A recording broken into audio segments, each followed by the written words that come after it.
Assalamualaikum warahmatullahi wabarakatuh.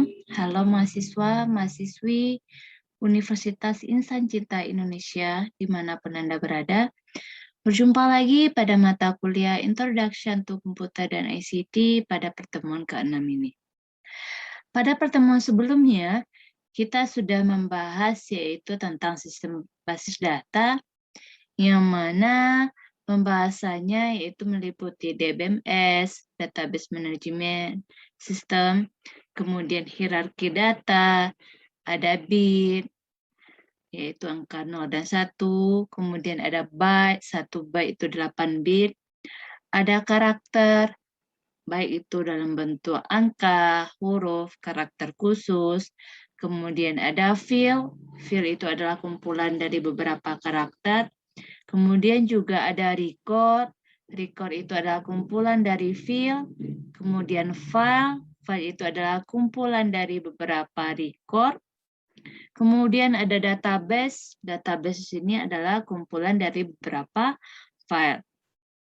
Dan juga kita bahas sedikit yaitu tentang IRD dan SQL database, baik itu DML maupun DLL. Nah, pada pertemuan ke-6 ini, kita akan membahas tentang IRD.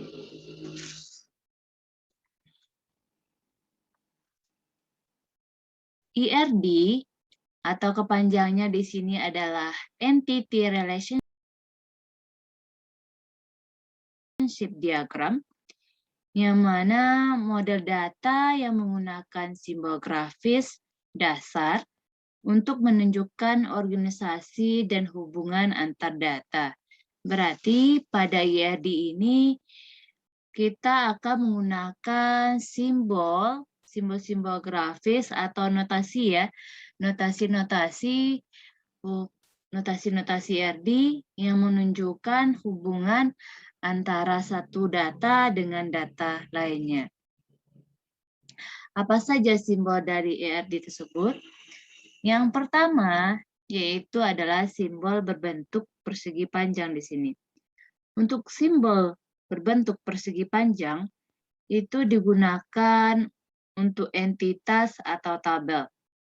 Entitas di sini adalah sesuatu yang mudah diidentifikasi, dapat berupa objek, tempat, orang yang saling berbeda antara satu dengan yang lainnya.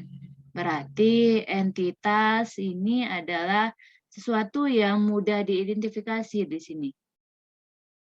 Baik itu objek, tempat, orang yang berbeda antara satu dengan yang lainnya. Itu adalah entitas. Kemudian ada atribut. Atribut di sini simbol dari IRD-nya adalah berbentuk oval atau elip, yang mana atribut itu sendiri adalah penjelasan dari entitas yang sudah kita buat tadi, yang mana membedakan antara atribut entitas satu dengan atribut entitas yang lainnya. Kemudian ada simbol yang ketiga di sana adalah relasi. Relasi di sini adalah berbentuk belah ketupat. Relasi adalah hubungan antara satu entitas dengan entitas lainnya. Berarti relasi ini penghubung antara satu entitas dengan entitas lainnya. Kemudian simbol yang kita gunakan yaitu adalah garis. Garis di sini adalah penghubung antara relasi dengan entitas. Nah, berarti untuk kasus ini kita akan gunakan 4 simbol, yaitu ada berbentuk persegi panjang, itu adalah entitas, kemudian oval atau elip itu adalah atribut yang merupakan penjelasan dari entitas, kemudian relasi yang berbentuk belah ketupat, yang mana adalah penghubung antara entitas satu dengan entitas yang lainnya, dan garis. Garis di sini adalah penghubung antara relasi dengan entitas. Nah, adapun kardinalitas dari IRD itu sendiri, yaitu kardinalitas di sini adalah menunjukkan nilai atau value ya, menunjukkan nilai atau value yang dihubungkan dalam satu relasi. Itu adalah kardinalitas di sini. Bentuk-bentuk dari kardinalitas relasi itu ada 4. Yang pertama yaitu ada one to one atau penulisannya di sini adalah 1.21. Kemudian yang kedua ada one to many, yaitu penulisannya adalah 1.2M. Kemudian yang ketiga ada many to one, yaitu penulisannya adalah M.21. Yang keempat yaitu adalah many to many, yang mana penulisannya adalah M.2M. Kita bahas satu persatu. Yang pertama yaitu adalah one to one atau penulisannya adalah 1.21, yang mana merupakan satu entity itu dihubungkan dengan satu entity lainnya. Maksudnya ini adalah satu entity dihubungkan dengan satu entity lainnya. Ini adalah nilainya. Anda juga bisa lihat di sini ada nilainya 1, 1. Untuk kasus ini, kita punya 2 buah entitas. Entitas yang pertama itu adalah rektor. Entitas yang kedua itu adalah universitas. Yang mana menjadi relasinya di sini adalah memimpin. Untuk cara baca contoh kasus ini, yaitu adalah satu rektor memimpin satu universitas, atau boleh juga dibalik di sini, satu universitas dipimpin oleh satu rektor. Intinya dalam pembacaan ini adalah jangan menghilangkan nilai atau value-nya pada relasi ini. Contohnya pada satu kasus ini adalah 1, 1. Satu rektor memimpin satu universitas atau satu universitas dipimpin satu rektor. Ini untuk kasus one to one. Kemudian yang kedua yaitu adalah one to many, yang mana penulisannya adalah di sini 1.2M, yang merupakan satu entity mempunyai relasi lebih dari satu pada entity lainnya. Saya ingatkan kembali di sini maksudnya adalah nilainya. Untuk kasus one to many ini nilainya berarti 1 ke banyak ya. Contohnya di sini ada entitas dosen dan entitas mahasiswa, yang mana menjadi relasinya di sini adalah mengajar. Cara bacanya, tanpa menghilangkan nilai atau value-nya, satu dosen mengajar banyak mahasiswa, atau kebalikannya di sini adalah banyak mahasiswa diajar satu dosen. Itu untuk kasus one to many. Setelah dilengkapi, ini adalah contoh dari entitas yang sudah ada tadi, dilengkapi dengan atribut, yang mana entitas tadi kita ketahui ada 2, ada dosen dan ada mahasiswa, dengan relasinya adalah mengajar. Kardinalitasnya di sini adalah 1 ke banyak atau one to many di sini. Untuk dosen, dari kasus ini ada 5 atribut ya. Ada NIP, ada nama, ada alamat, ada jabatan, dan ada MK atau mata kuliah yang diampu oleh dosen itu sendiri.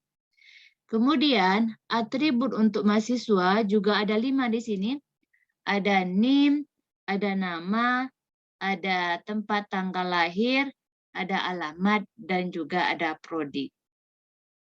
Berarti masing-masing dari contoh ini entitasnya ada 2, dengan atributnya masing-masing ada 5. Dengan relasinya 1 di sini adalah mengajar. Dan kardinalitasnya adalah 1 ke banyak atau one to many. Dan untuk yang kardinalitas yang ketiga, yaitu many to one, atau penulisannya di sini adalah M.21, yaitu merupakan banyak entity memiliki satu relasi dengan entity lainnya. Berarti di sini adalah banyak entity memiliki satu relasi dengan entity lainnya. Banyak di sini adalah nilainya. Nilainya itu adalah M, disimbolkan dengan M. Kemudian satu relasi itu disimbolkan dengan penulisannya adalah 1. Many to one. Contoh kasusnya di sini ada entitasnya ada mahasiswa, kemudian ada entitasnya adalah mata kuliah, dengan kardinalitasnya di sini adalah M1, mini tuan. Dan relasinya di sini adalah mengikuti. Untuk cara bacanya, kita mulai dari mahasiswa, misalnya banyak mahasiswa mengikuti satu mata kuliah, atau kita balik, satu mata kuliah diikuti oleh banyak mahasiswa. Saya ingat kembali, untuk cara pembacaannya kita bisa lihat dari value atau nilai kardinalitas itu sendiri. Yang keempat adalah many to many, atau dalam penulisannya di sini adalah M.2M. Banyak entity memiliki relasi banyak entity juga. Contoh kasusnya di sini ada entitas ruangan dan ada entitas komputer. Dengan kardinalitasnya MM atau banyak ke banyak, dan relasinya di sini adalah diisi. Cara bacanya untuk contoh ini adalah beberapa ruangan diisi oleh beberapa komputer. Atau boleh kita balik di sini, beberapa komputer mengisi beberapa ruangan. Nah, ini adalah untuk kardinalitas yang keempat, many to many. Jadi untuk kardinalitas relasi itu sendiri ada 4. Yang pertama itu adalah one to one, ada one to many, yang ketiga ada many to one, dan yang keempat adalah many to many. Nah, untuk lebih memahaminya Anda tentang kardinalitas relasi ini, silakan kerjakan tugas berikut, yang mana soalnya adalah buatlah 5 buah contoh dari masing-masing kardinalitas berikut. Berarti kalau 5 buah contoh dari masing-masing kardinalitas, jenis kardinalitas tadi ada 4, berarti masing-masingnya ada 5, berarti totalnya di sini adalah 20. Berarti one to one itu ada 5 buah contoh, one to many ada 5 buah contoh, yang ketiga itu ada many to one 5 contoh juga, dan yang terakhir adalah many to many 5 contoh juga. Berarti totalnya adalah semuanya 20. Dan untuk pengiriman tugas Anda ini, nanti akan saya kirimkan atau saya bagikan linknya pada deskripsi video ini. Nah, untuk materi ini kita cukupkan sampai di sini dengan mengucapkan alhamdulillahirabbil alamin. Assalamualaikum warahmatullahi wabarakatuh.